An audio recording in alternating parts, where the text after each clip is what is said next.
Hi, it's Paul from Hench Herbivore. You joined me in the trenches for a shoulder and neck workout.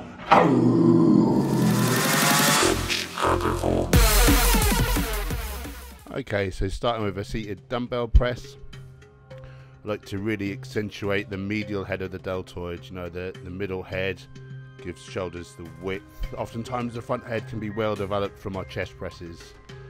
So oftentimes I put this first in my shoulders routine. So we're coming from ear height, extending straight overhead. I don't typically lock out on this unless I'm doing triceps in the same workout. So here I'm actually doing triceps the next day, so not locking out, not putting so much stress on the triceps, keeping it all on the deltoids. This day I did 3 sets of 10, 8 and 6. On to Arnie presses, made popular by one Mr. Schwarzenegger. I don't know if he invented them or if he just put his name to it and everyone just took it that he invented them. But either way, you start with your palms facing you about shoulder height, and then you go upwards and outwards in equal measure. It's kind of a 2/3 movement. Again, you try not to bring the triceps into this. All the stress on the anterior and medial, the front and the side deltoids. Again, I was looking for 3 sets of 10, 8 and 6 on this. Next we're on to the lean away side cable lat raise between the legs.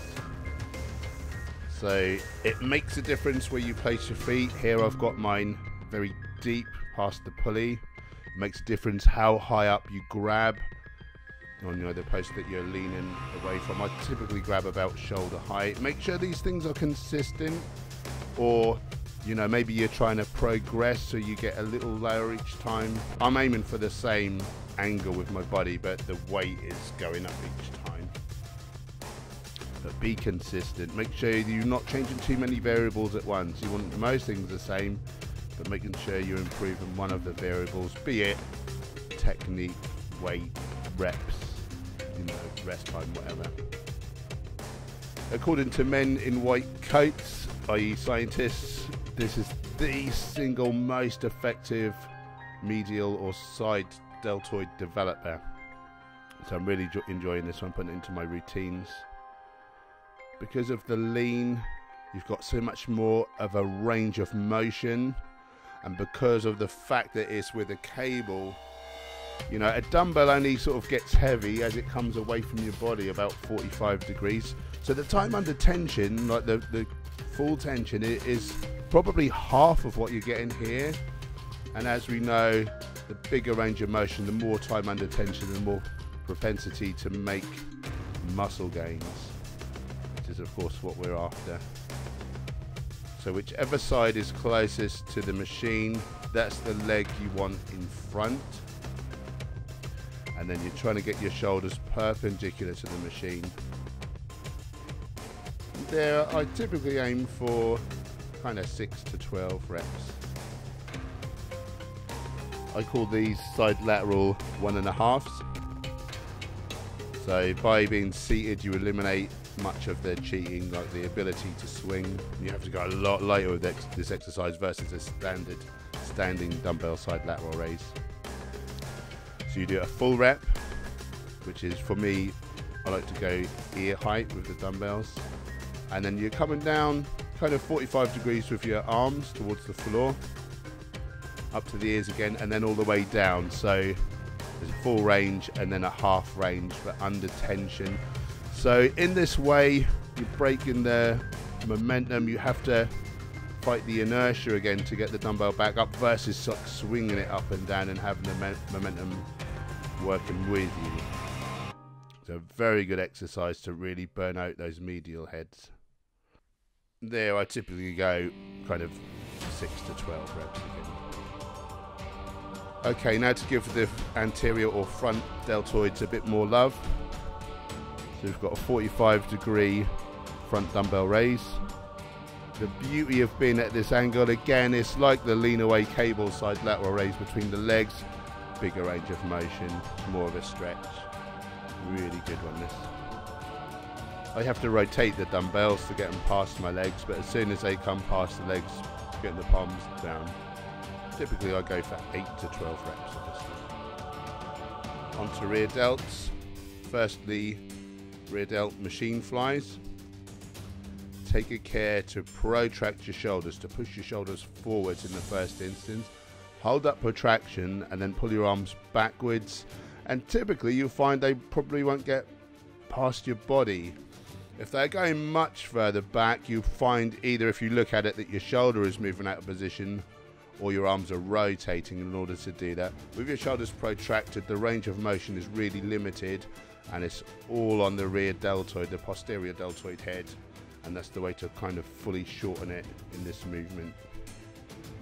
If you find your arms going back much past your body, take a look, get someone to look at you. You probably find that your shoulder is moving out of position. That then takes the stress off of the rear deltoids, put it onto the rhomboids, which is great if you're trying to grow your rhomboids. But today we're looking for some posterior delt development.